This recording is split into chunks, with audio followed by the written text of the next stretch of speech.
What's up, guys? It's your host here, Spartanic DxD, back with another high school DxD related video. And today we're back with What If Issei Was Betrayed Part 3.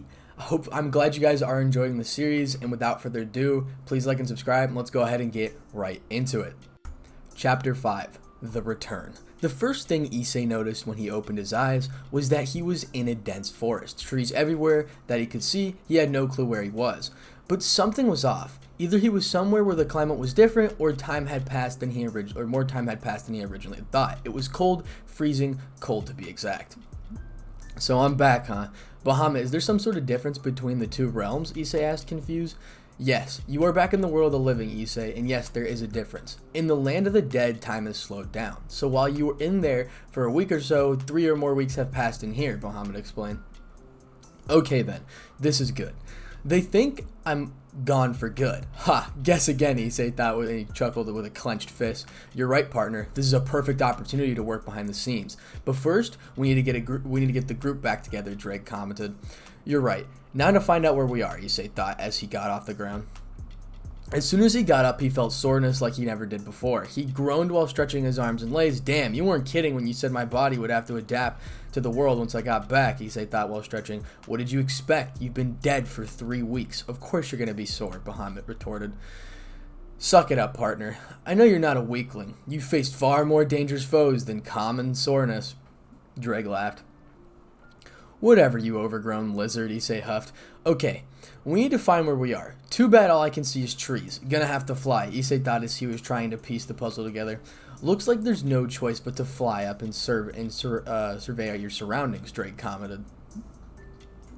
Issei released his wings and was surprised at what he looked like. The skin was blood red, while trimming and appendages were a sleek gray. He decided to flap his wings a bit to get used to them, since he was always used to devil wings instead of dragon ones. He was in awe of what his wings looked like. Grinning to himself, he crouched on the ground and flew straight up into the air. Back to go to the abandoned church. Scene break. Currently in the abandoned church where the group is supposed to meet up, the 3 fallen angels are sitting upstairs while waiting for Issei to arrive. Soon a conversation started to brew between them. So we're really back, huh? Donosik asked sarcastically. Yeah, I know what you're feeling. It's surreal to be back here after being dead for quite some time, Rainier commented. And we owe it to Issei, Kala Warner commented. Yeah, now that he's back with his new power, he will carve a path annihilating anyone foolish enough to get in his way, Donosik chuckled with how this would play out. No doubt. But to make Dragon superior and have a faction, I don't see that happening just yet. He certainly has priorities that need to be taken care of first, Rainier spoke. No doubt. He's going to be the one to charge head first without a plan. He's too smart for that, Kalawar added. And he has the power to back up all of that as well. Many people will know what he means, and they will be truly terrified, Donosik said. That power he has, Sphere of Annihilation, truly a devastating attack, Rainier added. Yes, no doubt. The energy was godlike, Kalawar spoke. So what do we do now? Donosik asked. Well, first we wait for him to get back. Wherever he is, he will be here soon. We have to stay hidden too. If we were found without him here, we would be dead, Rainier replied. They all agreed on that, and so they waited for Issei to meet them in the church. Scene break. As Issei flew up, he couldn't see anything at all. Just trees as far as he could see. He assumed he was in a big forest with all the green he saw. He couldn't see any landmarks or anything that could point him in the right direction. He came up with a risky idea: if he went wrong, could spell trouble before he got anything done. So he flew to a clearing he saw and sat down and started to meditate. As he started to leak his aura, he simultaneously searched for anyone that would happen to be in the area. He found quite a number of them, and they were quite a lot in the distance. So he got up quickly and flew to the area where he sensed the presences. He needed to leave the area quickly, since he released quite the amount of his power. Anyone in the area would sense it would come to investigate. He did not need anyone to know that he was alive with his new group. Eventually, after about 15 minutes of flying, he came across a shrine on a hill with some workers attending it. The shrine looked familiar to him. It was the one that Akuna used as a house before moving into the hyoudou residence. Looks like they rebuilt it. So I was near Ko, but still off in the distance. Well, time to head to the church, Issei thought as he tucked his wings and suppressed his aura. He snuck around the edge of the shrine to avoid any attention that he didn't need right now, and proceeded to walk on the sidewalk, trying not to act suspicious to arouse any unwanted attention as he started towards the abandoned church. He started thinking more and more about his plan. He needed allies, powerful ones that can hold their own against someone like Azazel or Sir Zex if needed. That's when he thought of the perfect first addition to his new group.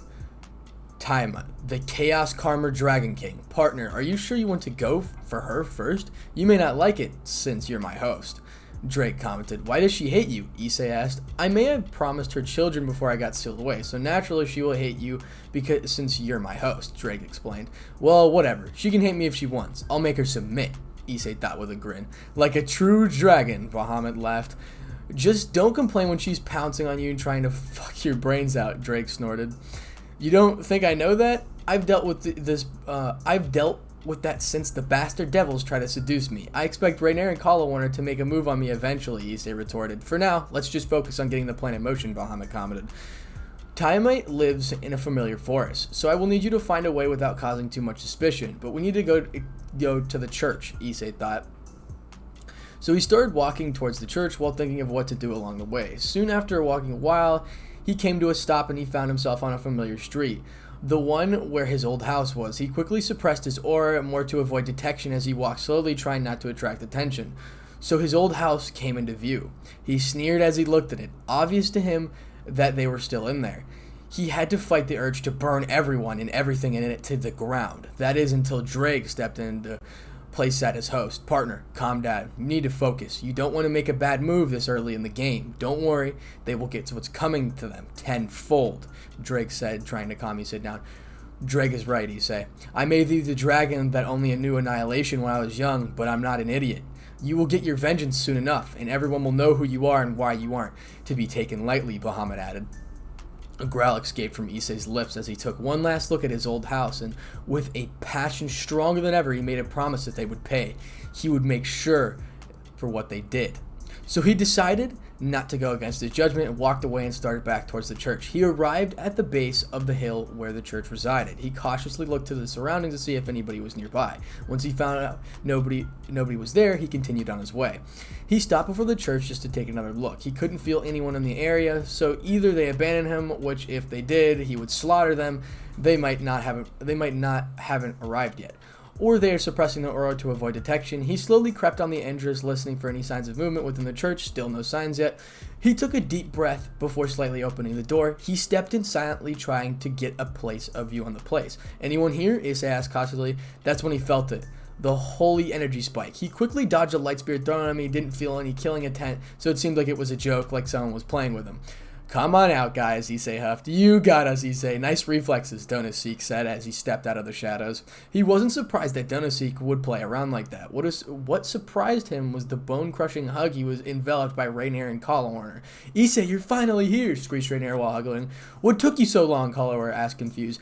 I guess when I ejected my pieces, they teleported my body to some random spot to avoid dealing with the mess. I woke up in a forest on the edge of Ko, Issei explained. So have you guys been found out at all? Anyone come near the church? Issei asked curiously. Not yet. We hid our presence so no one would detect it, Rainier answered.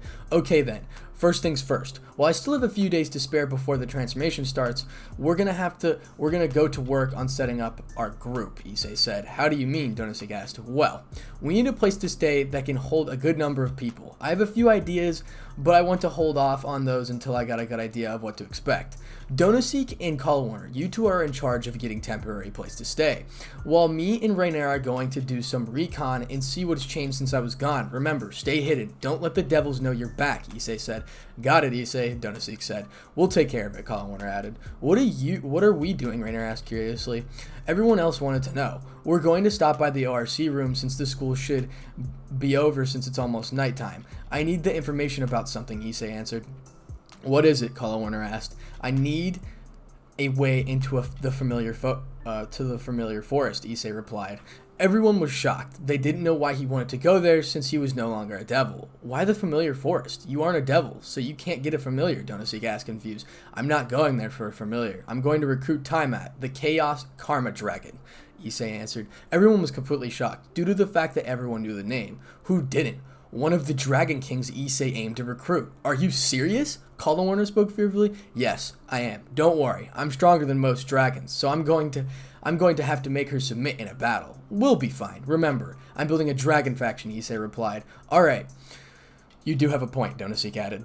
You two focus on finding somewhere to stay. Reiner, come on, we're heading out. Issei as he started towards the door. Reiner followed suit with them while Colomar and Donosik stayed behind, thinking about what they're getting to place to stay. Scene break, we're at Ko Academy now.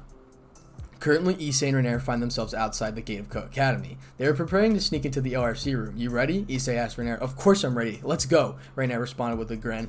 Soon, both of them walked through the gate and headed towards the ORC room. Like Issei thought everyone was gone since it was after school. He looked around to see if anyone was near and had stayed after school. After not seeing anyone, he walked towards the door of the ORC room. It's locked, Issei huffed. Let me take care of it, Reiner spoke while walking up to the door, then crouching. She was picking the lock. Of course you know how to pick a lock, Issei laughed. Of course, what do you expect? I am a fallen angel, Reiner retorted. Soon the door was open and they stepped inside, closing the door behind them. They came into the main room. What exactly are we looking for? Asked Reiner curiously as she walked over towards Reese's desk. Anything information we can use to get to the familiar forest. Maybe a stray devil list or something like that. Basically a way to find a devil that can tell us how to get there, Issei replied. After 10 minutes of searching the room, Reiner came across something that could help them, but it was risky. Hey, Issei, I might have found something, Reiner said, motioning him to come take a look. What is it? Issei replied as he walked over. He walked over to see Reiner looking at some type of event board, probably one for the club to fake what they really did. But there was a few entries that didn't really fit. A party, Issei muttered while thinking. According to the list, it says, at the family estate, Reiner commented. Well that's weird, Issei muttered. Do you think it's something else, Reiner asked? Most likely. Wait. Something about the Young Devils gathering Rias's mentioned a while back before I left. I think the houses are meeting for a raiding game between Sona and Rias. This is perfect. Just the right time to make my return public, along with getting a free ticket straight to the familiar forest. Sir Zex will be there too. This'll be fun, Issei replied with a grin. Just you wait, bastards. It's almost your time, Issei thought with a shit-eating grin. Chapter 6. Party crashing. At the abandoned church, the four of them made a little living space downstairs after they cleaned it up. It was still temporary as Donosik and Colorwarner didn't manage to secure a new place to start their group officially. They were currently discussing the plan to crash the Young Devils gathering. Some were skeptical at the idea of barging in, a whole building full with high-class devils, but Issei didn't mind. He said to everyone who dared to step in his way would be disintegrated. So when are we going? Asked Donosik.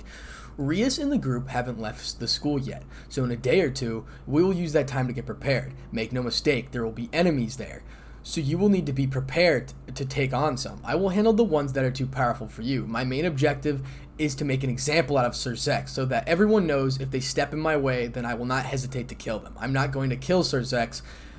No, that would be way too easy as a punishment. I got a better idea. Maybe I rip his wings out. What's a devil without his wings, Issei explained. Well, whatever you do to him, make sure you leave a mark. You need to make them know they can't mess with you, Donosik commented. Yeah, I got that down, Issei responded.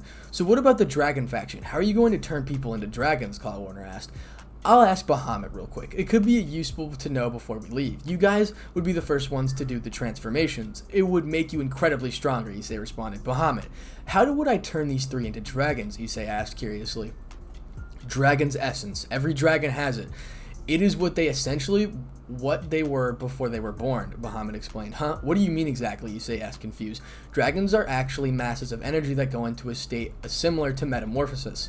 Every dragon has its own unique essence that decides what type it is and how powerful it can become, Bahamut explained. Okay, then how do I get dragon's essence? Issei asked, once again confused. Normally, you couldn't get it. Only God-class beings have the power to extract own essence and use it. But since you have Bahamut, now he can do it for you, Drake added. Alright, he told me how to do it. It's called dragon's essence. I guess it's what dragons are actually made of before they are born, Issei explained. So, are we going to become dragons? Reiner asked curiously. Yep, this is the dragon faction after all, Issei responded. Okay, then let's do it, Colorwarner spoke. Bahamut, how do I turn them? Issei asked curiously. Just hold out your right hand and I'll do the rest, Bahamut spoke. Issei then held out his right hand. Soon there was a pale glow around his whole arm as started to grow. Soon it was all condensed into 3 small spheres of pure energy, but these were different. He could tell it was pure life force. Just place 1 sphere on each other's hands and they will absorb it. The transformation takes about 7 hours for the body to accept the new life force and replace the old one. They will pass out for the most of the duration. After they wake up, they will be part dragon, Bahamut explained. They all looked to each other a few times in a few minutes of their own thinking. They all nodded their heads. They're ready. He then placed 1 sphere on Rainier's hands to test it. As it touched her skin, it was instantly absorbed. She then gained a gray, pale glow around her. How do you feel? Issei asked. Like an adrenaline rush, but stronger and more potent, Rainier explained. Soon the pale glow intensified as her eyes started to dim in and out like she was losing a battle to sleep. Soon she collapsed and it was caught by Issei, who proceeded to place her on the makeshift bed. He then looked at the 2 others. You guys ready? They nodded their heads and placed sphere on each of their hands. It was absorbed as fast as Rainier's was. The pale glow followed after they admitted to do the same feeling Rainier had, and they followed suit, passed out like her. After he did what Issei soon felt exhausted, but he didn't know why. Bahamut, why am I so tired after using Dragon's Essence? Issei asked, confused. Because I used your life force to make Dragon's Essence. Don't worry, nothing fatal will come of it. Just sleep it off, Bahamut explained. Issei sighed as he felt the tiredness creep into his body. Laying himself down on the bed next to Rainier as he embraced her and snuggled in as soon fall asleep. He needed to be ready for when they revealed themselves in young Devil's Gathering. A few hours later, Issei suddenly woke up and sat up, rubbing his eyes, trying to get the sleepiness out of his system. He looked over to the 3 fallen angels to see if they were still passed out, but he could tell the transformation was almost done. He could smell it on them, and their breathing was steady enough for him to know they were fine. He got up and stretched. He figured he had about an hour or 2 before they woke up, so he decided to take a walk outside. As he walked around outside, he remembered all the times he had here with his old friends. He snared at how blatantly tricked and deceived without even seeing through it. He started asking himself if he regretted the way he went out. Without a doubt, he didn't only made his resolve stronger than before to make sure that they paid for what they did. As he walked along the sidewalk, he passed the Co-Academy gates. He failed to notice 2 girls looking at him with an extreme shock, specifically Kanase and Morihama. They looked at each other with astonished looks. The school was already over for the day, but he was gone for a month. A conversation started brewed between them. Is that hyoudou? Morihama asked as her friend next to her. I think so, but he looks different. But I can't put my finger on it, Kanase responded. They didn't even know what to think. So they did the natural and went after him since their kendo practice was already over and they were on their way home. So they chased after him. Hey, hyoudou! Morihama shouted to get his attention. That spooked Issei. He went, what the fuck? Issei thought cautiously. Oh shit. He was deciding to hail tail as fast as he could turn around and to see who it was that called his name. He slowly turned around to see the 2 kendo girls walking towards him. He cursed inwards and they were the ones to find him first. Yes? Issei asked curiously. Where the hell have you been? 4 weeks you disappeared, now you just suddenly pop up? Did you and the ORC have an argument or something? They're acting like you didn't even exist, Kanase asked. Issei just scoffed at that. Yeah, something like that, Issei responded, uninterested. Well, what do you expect? You should have known they didn't really like you. You are a perfect obsessive one of that, Kanase responded back. That ticked him off big time. Listen, don't judge me because I happen to enjoy the female body. Don't talk like you even know me. I'm not a crazy ass pervert like you think I am. I happen to already have 2 girlfriends with me that actually care for me, unlike that backstabbing band of baffords you call the ORC. Issei shouted in fury. Both of them were shocked at the belief. They didn't know what to say. It was evident they were crossing the lines.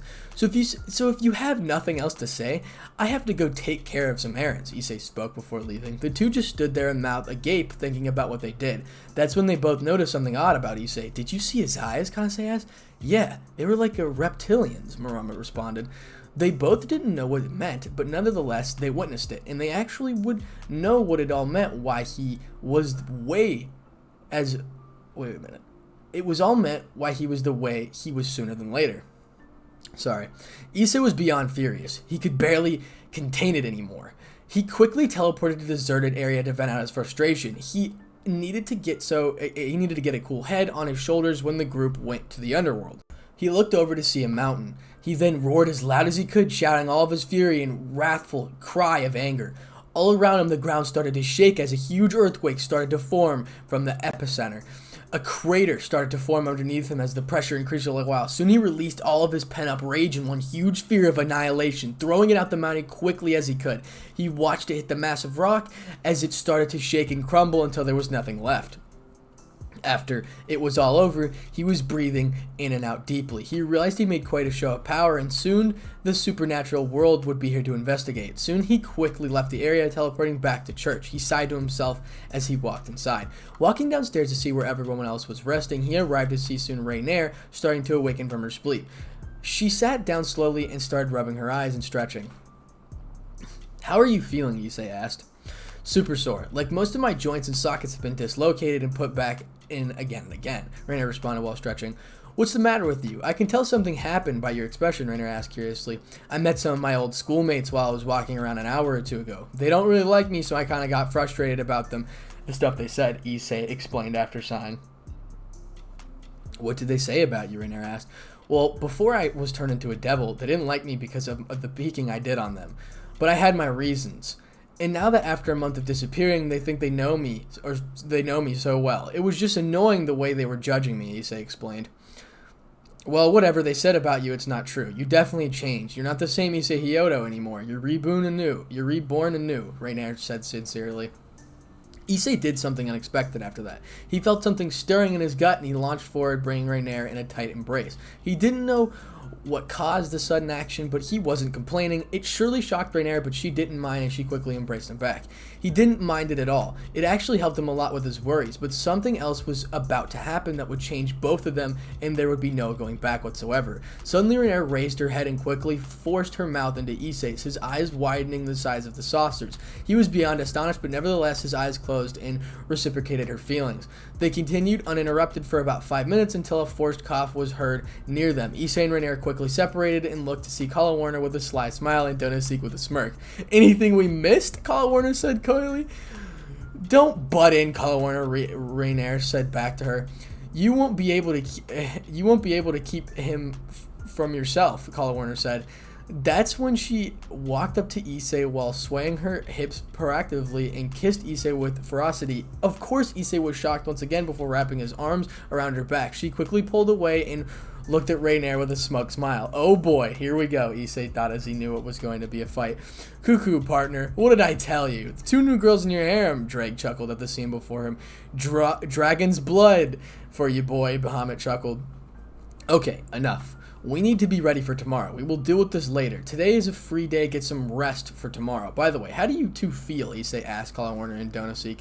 "Sore as fuck," Donosik replied dryly. "Sore too, but I feel like my senses have been made stronger for the most part," Kala Warner added. "Okay, you guys should have a partial dragon form now. It's basically like changing between your fallen forms," Issei said. The 3 of them looked at each other real quick, and soon as them gained crimson scales and razor-sharp claws and dragon wings that replaced their fallen wings. "Cool," Rainier shouted before reverting back to normal. "Awesome," Donosik muttered while looking at his claws. "Pretty cool," Kala Warner added. Soon everyone did their own thing before the rest of the day as they prepared for the plan tomorrow. Fast forward to morning. It was the morning they were going to make their group known throughout the 3 factions. We currently find Issei looking out the window with a serious face as he's waiting for the others to get up. Soon, everyone was up and ready. Issei turned to them to make sure they were truly ready for what was about to take place. "Are you guys ready? Once we step through the circle, there's no going back," Issei asked. "Of course. Let's beat the shit out of some devils," Donosik grinned. "Of course, let's go," Rainier shouted. "Of course, let's do this," Kala Warner smiled. "Okay then," Issei replied. As they walked out of the church that morning, they knew nothing would stop them as they would defeat anyone in their way. As they stood outside, they waited for Issei to finish the coordinates of the circle. The plan was to teleport to a nearby mountain by the Gremory's estate. Soon the circle was ready. He looked at 3 of them once again. They all gave him a nod and they walked in. Scene break, transferring to hell or the underworld. As they stepped outside of the circle, they encountered something they didn't expect. Even Issei was stumped at what was going on. "A barrier?" Issei muttered in confusion. "Someone else is attacking?" Kala Warner commented. "Oh, the Chaos Brigade, probably," Issei replied. The 3 fallen didn't know who that was. "Who?" Donosik got confused. "Oh, I forgot you guys haven't heard of them, since they appeared a while after you guys died. They are a terrorist organization made out of several groups. The Hero faction and the Old Satan faction are the most known groups in it.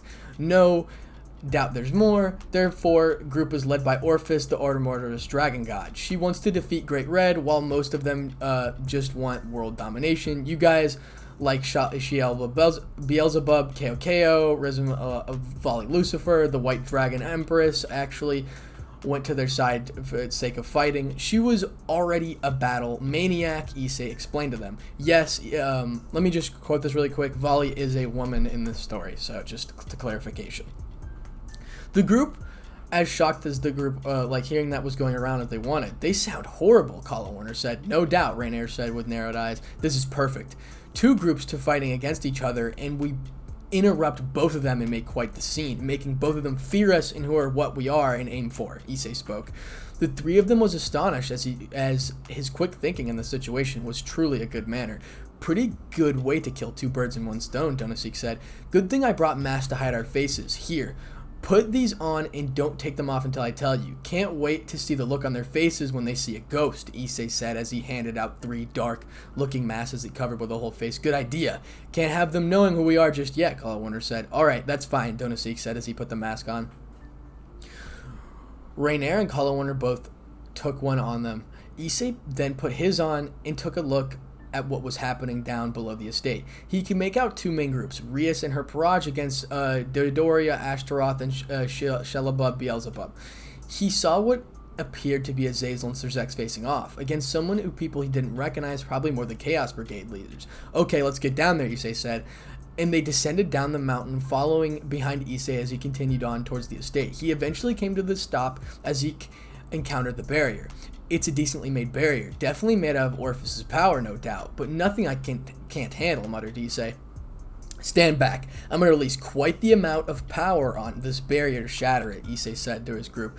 They nodded as they took a couple of steps back and watched Issei as he suddenly floated up into the air above them. He then charged the Hue Sphere's annihilation. It was the size of a boulder. He then chucked it at the center of the barrier. Everyone felt the enormous amount of power as they packed densely into it. Scene break. This is transferring to Serzex and Azazel.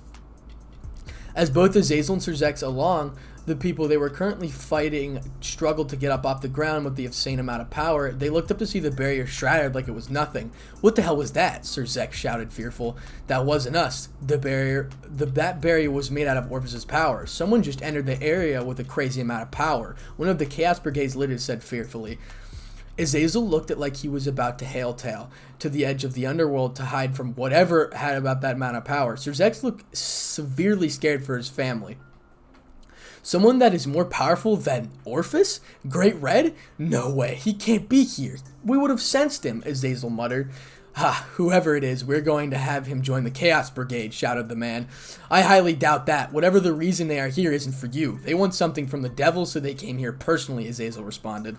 Scene break, transferring to Ears' group. Ara? Such devastating power, Rias muttered fearfully. Not that bad, I could take him, Beelzebub said arrogantly. The group that was currently there forgot about what he just did. Ozzy Argento had been sent to some place they didn't know. How can you say that? Akano asked instantaneously. I have Orphis' power within my hand. I could take him easily, muttered Shalba, unaware of the current situation. Are you sure? Asked the new female voice. That group turned suddenly to see Vali with Azia in her hands, with Byoko and Arthur behind her. Vali? Azia said, Azia? Vali? Azia, Rias said softly. We found her in the dimensional gap, but that power spike brought us here. Vali said before dropping Azia in Akano's arm. Now, Shelba, are you certain that you can take on someone like that? Vali asked, narrowing his eyes. Of course, shouted Shelba. She just sighed, but something piqued her interest about this power spike. It was familiar. That was Albion's wings manifested on its own, Vali. Do not antagonize that person with that power, Albion said aloud. Everyone was shocked at Heavily Dragon Albion making his presence known. Why? Vali asked curiously. You sense it, right? Albion said. What do you sense? Vali, Rias asked curiously. That's when she felt it. The strange feeling that was associated with him. The red one. Gremory Harris. It was common knowledge that Issei Hyoudou is dead, right? Vali asked. Yes, he didn't want to be in the Purge anymore, and he died when the pieces were ejected, Rias lied with a smirk. Everyone else in her group that made some arrogant smirk plastered on their faces. Then you're an idiot if you think he's truly dead, Vali said. What? What do you mean? Rias asked cautiously. That person that used that power. They have the scent of the Welsh dragon mixed with another being, Vali said. Their eyes all widened. They suddenly felt the coldest chill they ever felt go down their spines. Was he back to finish what he started? If? How so? No, it can't be, Akano said. Impossible! How? Asked Issei in curiosity. Listen, well, devils, if he has any resentment towards you, you are as good as dead. If that being I'm sending is the one I think he is, he now stands above Great Red and Orphis, Albion said cryptically. Everyone now was completely astonished and even fearful a little bit. Even Volley, the battle maniac, didn't know what to say. What do you mean? Riest asked fearful. Long ago, there was another dragon that is insanely powerful, so powerful even Great Red was defeated without a sweat. This dragon disappeared long before the Great War. His name was Bahamut, the Annihilation Dragon God. If he has granted Issei his power, Issei is now a dragon god, Albion said. Shaba looked like he shit his pants. He thought he could take that on? He started to back away slowly. The rest of Rias's group were scared shitless. They had reason to be. Volley was completely silent. No words could be uttered. She was about to speak, but suddenly the wall was blown to smithereens, leaving a gap hole revealing 4 masked figures. No one dared move. Volley was now certain that she could feel the Dread Dragon's presence. But who were those with him? Daring. Darling, I think you broke them, Rainier asked under the mask. That's when the Azazel and Sir Zex came into the room with everyone else. They didn't know what the others knew, so they were completely in the dark. Honey, can we get on with the show already? Collar Warner says. What was about to happen that would shock everyone, mostly Azazel. Honey? You bitch. Issei Kun is mine, Collar Warner shouted at Rainier. You gotta learn to share, Rainier, Donosik added. Exactly, Rainier. You can't have him to yourself all the time, Collar Warner commented. Everyone was astonished. Wasn't the fallen angels dead? How are they alive? And why was he with them? Well, look at what the garbage brought in, Issei said after removing his mask. He signaled for everyone to remove their masks, revealing Colin, Rainier, and Donosik behind him. No one dared move. What? Nothing to say? No hello, Issei? No sorry we fucking stabbed you in the back like a bunch of self-centered assholes? Guess not, Issei laughed. Ha! What do you want? Sir Zex asked while gritting his teeth. What do I want? Issei muttered. Time for the show, boys and girls, Issei shouted. They had no idea what he meant by that. 1, I'm here to teach you a lesson, Sir Zex, personally. You're an example of what happens if you get in my way, Issei said. Sir Zex and Azazel just bawled out laughing. They truly didn't know anything. Oh, and how are you supposed to do that? You can't defeat me. I'm a Devil King, said Sir Zex, said arrogantly. Azazel just looked amused at the fallen angels. Everyone else just started to slowly back up from the one-sided fight. Before anyone knew it, Issei had his right fist in Sir Zex's gut, piercing his whole stomach. He looked up to Issei with wide eyes. How? Sir Zex asked fearful. Albion had it right, Issei said. That sealed the deal. There was no going back. They knew they wouldn't pay tenfold. What do you mean? Azazel said. Bahamut was all, Issei said. Azazel's eyes widened along with Sir Zex. Everyone that had a high position knew of the Annihilation Dragon God, who was the only purpose was to destroy. Impossible. You are lying, Azazel said. Want me to prove it? Mocked Issei. Before everyone else could say anything, the armors of the descent manifested on his right arm. Bahamut then spoke to everyone in the room with the voice that commanded power. You believe him now? You have all angered my host beyond belief. It is time for your punishment. The 3 factions are no longer at the top of the list. I have been hereby state that the dragons will rise once again to the top. He will be one to bring dragons back to the rightful status. The 3 fallen have already been turned into dragons. The dragon faction will be reborn anew, Bahamut said aloud, commanding everyone in the near area to listen to commanding presence. Everyone was completely shocked beyond belief. He was back for good, and he had a goal that would be near the end of the 3 factions. They just hoped it would be over soon. Now it's back to business, Sir Zex. Your wings or your life? Asked Issei. No one said a word or dared to try to attack him. Sir Zex just looked like he was seeing the personification of death itself. What? Sir Zex asked fearfully. Fine, you don't want to cooperate? Then your wings will be ripped out one by one until they are all gone, shouted Issei. The gruesome scene that played out before them made them piss themselves as Issei brutally pulled Sir Zex's wings out and leaving nothing left but a broken man on the floor, bloody. Now, onto the next piece of business. He looked at Rias, who started to flee, but he was faster. He appeared right in front of her. Don't think you're gonna get anywhere, you bitch, snarled Issei. "Now open a magic circle to the familiar forest, or else," shouted Issei. Everyone still didn't make any movements. They didn't know what to do. She quickly stumbled back as she prepared the circle. Everyone else was truly frightened. Soon the circle was complete as it lit up with the coordinates. He walked towards it and the group followed. He looked to the others in the room with a cold glare, warning anyone to get in his way as they would pay the ultimate price. Before he fully stepped into the circle, he looked at Azazel, whose sweat dropped firstly. "You're next, Azazel," Issei said before his group teleported to their destination, leaving a whole shaken-up family of devils. And that is Chapter 6, Party Crashing. This story is absolutely amazing. I'm so happy Issei just took it to him immediately. So, again, thank you for all the support. I really do appreciate it. We've gained so many subscribers, and What If Naruto Was in High School DxD will be coming out very soon, but it takes a little time because I actually haven't pre-recorded this, and I have for this. But thank you for all the support. Without further ado, subscribe, like, and comment for more. Peace.